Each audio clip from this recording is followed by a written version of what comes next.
ভালো কাজ করার সুযোগ হয়েছে টেলিভিশনে। তো আপনাদের সাথে কাজ করে করে এই যে আপনাদের সামনেই অভিনেত্রী হয়ে ওঠার চেষ্টা করছি। তো এই জার্নি অব্যাহত থাকবে, চাওয়া পাওয়াতেও আপনাদের চাওয়াটা পাওয়ায় মিলিয়ে নিন। আমার ভালো কাজ করার সুযোগ হয়েছে টেলিভিশনে। আমার এনটিভির সাথে আমার সম্পর্কটা খুব দারুণ, কাজের সম্পর্কটা।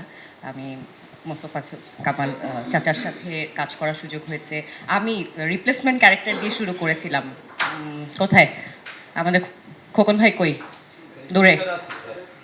তো আপনাদের সাথে কাজ করে করে এই যে আপনাদের সামনেই অভিনেত্রী হয়ে ওঠার চেষ্টা করছি। তো এই জার্নি অব্যাহত থাকবে, চাওয়া পাওয়াতেও আপনাদের চাওয়াটা পাওয়ায় মিলিয়ে নিন।